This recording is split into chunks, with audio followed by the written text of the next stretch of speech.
Hi everybody, this is Boogess Reviews, and today I'm going to be doing a Throwback Thursday review on the Diamond Select Toys Marvel Select Mephisto figure. So before we take a look at Mephisto, let's take a look at the only accessory that he comes with, his throne. So taking a look at this throne, it is sculpted so well. It's sculpted a lot better than I thought it would be. All the faces and the skull sculpted in it look nice. Would have been nice if it had a little bit of paint variation to it. But man, this looks very awesome. You get some really crazy texturing to it, like here on the back. This is actually made of a very soft material. It's actually hollow on the inside, and that really did surprise me. But yeah, this looks really, really good. And he can sit in it very nicely. With the cape and the loincloth, I was really surprised at how well he can actually sit in this. You can see that the loincloth does stick out just a little bit. But for the most part, it does stay whenever he sits down in the throne. It's such a pliable material that it doesn't hinder that at all. So yeah, he looks very awesome in this. I do wish he would have had a thigh swivel, that way you could get him positioned in the chair just a little bit better. But for the limited articulation, I still think he looks pretty cool in that. So now let's go ahead and take a look at his head sculpt. So taking a look at this head sculpt, Diamond Select Toys did a phenomenal job at not only sculpting it, but painting it as well. His skin tone is done in a light pink color, a base coat of light pink, and then it has dark pink painted over top of it to bring all the sculpted details and wrinkles out very nicely. That variation looks really nice, especially here on the neck, in between the veins. That looks really good, and it brings the details out very nicely. This is actually a quite creepy looking head sculpt. It looks so good. The hair is sculpted very well. It's actually a separate piece that's glued onto the head of the figure, and it's cast in black and has red paint over top of it. But I think it really works. It honestly gives it that comic book type feel. It just looks really good. The only place is right here, the strands of hair on the side of his face. They are actually sculpted to his head. Since this is a separate piece, it was meant to meet up right here, but it doesn't, and you get a little bit of gappage. Looking at it straight on like this, it's not noticeable, but when you have it to the side, you can see a bunch of skin tone right here where the hair didn't quite meet up on these strands. But other than that, this head sculpt looks really cool. One thing I was pleasantly surprised by was how pliable this cape is. I honestly wish more companies would use this type of material for capes. Like, you can't get a character that has a cape to sit in a throne and it actually look natural like this does. It just doesn't hinder the articulation, and you can actually get him sitting down in it. It not only looks great with all of the sculpted tatters and the lines and everything, but it works great as well on the figure. Diamond Select Toys did a very awesome job on this. One of my favorite things about this figure is the paint variation on it.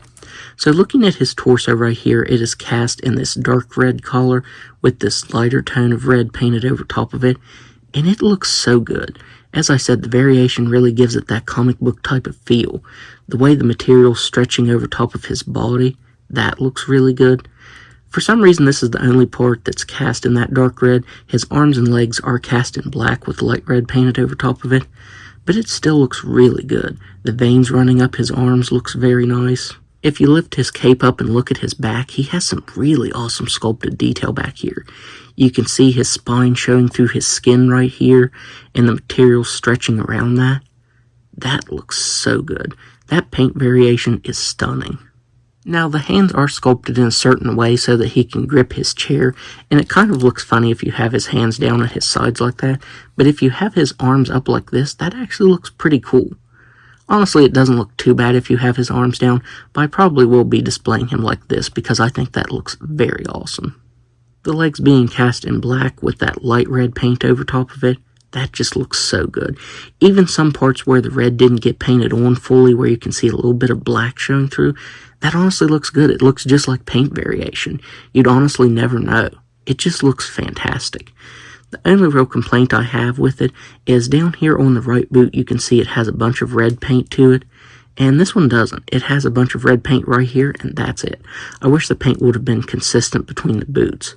But that's honestly a small nitpick because this figure looks fantastic. Now, I'm going to go over the articulation, but the articulation is a little bit limited. This is a time when Marvel Selects were going for more sculpt and paint detail than articulation. I can kind of compare it to McFarlane Toys and NECA from that time. They were both going with less articulation and more sculpt and paint detail, and I think it actually works with this figure. I don't think you need to get him in a bunch of dynamic poses, but he still has enough articulation that you can pose him around. So he has a ball-jointed neck that can look up all the way. He can't really look down that far. He can move his head side to side very nicely. He has shoulders that can barely move out. The articulation there is very hindered. He can move his arms up and down very nicely. He has single jointed elbows that can only bend in that far. Swivel at the glove that can move all the way around. Swivel at the waist that can move side to side. His hips can't really move out. This left hip feels like it's going to snap off, and this one moves out very slightly. So if you get this figure, definitely be careful moving these. The up and down movement, it feels pretty good. It doesn't feel like it's going to break, but yeah, moving them out like that, it feels like they're going to snap. So he can kick forward very, very far. He can kick back all the way. He has single jointed knees that can move in just a little bit, ankles that can move down all the way, up just a little bit, and these very odd ankle rockers. I believe Toy Biz figures use these, and it does look really odd, but it does function pretty nicely, though when you move the ankle down like that, it does look really funny. So now, let's do some size comparisons. So first up, here he is next to the HasLab Silver Surfer, whose board I still can't find, and he is quite a bit taller than him, but I honestly think it works for a figure like this.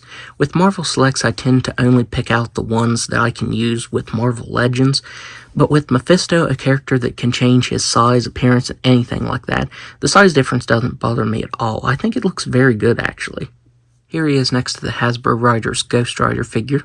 Here he is next to the Marvel Legends Dr. Doom. Here he is next to the super articulated retro Spider-Man so he can recreate one more day with him. Here he is next to the Destroyer 2-pack Thor figure. I couldn't find the regular Thor that uses this mold, so I grabbed this one. Here he is next to Death. Here he is next to the Marvel Select Thanos, which is still a great looking figure. Limited articulation much like Mephisto, but it more than makes up for that with really awesome sculpt and paint detail. I especially love the shading that he has on him. Here he is next to the Hood. Here he is next to the classic Toy Biz Blackheart figure, which I still absolutely love. And finally, here he is next to the new Blackheart Build-A-Figure. He doesn't have arms because I have yet to get those figures, but since he did have legs, I did want to show what they look like next to each other. So overall, if you're able to find this figure, then I would highly recommend picking it up because Diamond Select Toys did a phenomenal job on this. This is hands down my favorite Marvel Select figure, and not only does he fit in with Marvel Select figures, but he fits in with Marvel Legends very well. Honestly, he's an essential part of any Marvel figure collection, so he was definitely a must-have for me. I believe Diamond Select Toys said the original mold for this figure has been destroyed, so I don't see them reissuing it anytime soon. And of course we know that the HasLab Engine of Vengeance Mephisto got cancelled. We could see him in the future, but I honestly don't think he'll look as good as this. Based on that prototype we saw, I still like this one better. The sculpt and paint detail on this still looks a lot better than that one.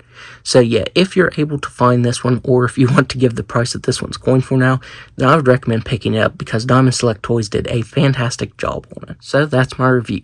If you like this review, be sure to hit the like button and subscribe to my channel. Thanks for watching.